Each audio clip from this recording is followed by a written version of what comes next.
বহুতে কোনে খবৰ খুজিছে নাজানো, কিন্তু এই চিঠিখনক সেইটো নুবুজায়, দুৰ্বল ভূমিকা বুলি নুবুজায়। চিঠিখনত তেনেকুৱা কোনো কথা ইংগিত দিয়া নাই। স্পষ্টকৈ কৈছে যে উচ্ছেদ সম্পৰ্কে আপোনালোকে সদনত দাবী কৰক যে এটা সৰ্বদলীয় কমিটি গঠন কৰিব লাগে।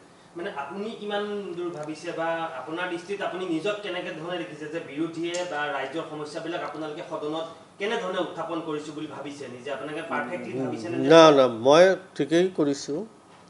মই যোৱা 10টা বছৰ চিফ হুইপ হিচাপে আছিলোঁ। গতিকে মই ভাবোঁ যে যোৱা 10টা বছৰত যি ধৰণৰ বিৰোধী দলৰ ভূমিকা পালন কৰি আহিছে তাতকৈ আমি কম কৰা নাই, তাতকৈ বেছি কৰিছোঁ। এইখন চিঠিত হতাও নাই। বিতৰ্ক আপোনালোকে সৃষ্টি কৰে। চিঠিখন প্লেইন, একদম ক্লিয়াৰ কথা। উচ্ছেদিত মানুহখিনিৰ সম্পৰ্কে এটা সৰ্বদলীয় কমিটি গঠন কৰিব লাগে। তাৰ কাৰণে আমি বিধানসভাত দাবী উত্থাপন কৰাৰ কাৰণে পৰামৰ্শ আগবঢ়াইছে। চিম্পল কথাখিনি এইখিনি কোৱা মই ভবা নাই। চিঠিখন তেওঁ ভালভাৱেই লিখিছে, দাবীখিনি উত্থাপন কৰিব লাগে, এইটো আমাৰো ফিলিংছ। যাৰ কাৰণে মই তেওঁ চিঠি লিখাৰ আগতেই 115ত মই নটিচ অলৰেডি দি ৰাখিছোঁ।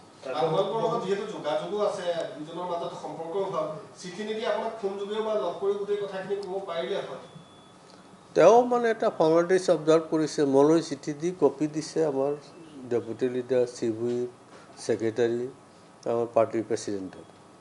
তেওঁৰ এক্টিভিটিজটো তেওঁ যে আছে জড়িত, এইটো দেখুৱাব বিচাৰিছে, অন্য একো নাই। হাইকমাণ্ডে মোক দিছে, হাইকমাণ্ড যেতিয়া আঁতৰাই দিব মই গুচি যাম। এইটো কি কথা আছে? কাৰণ এইটোতো মোৰ নিজা বস্তু নহয়। গতিকে বিধায়কসকলৰ ফালৰ পৰা তেনেকুৱা কোনো ধৰণৰ ইংগিত আমি পোৱা নাই।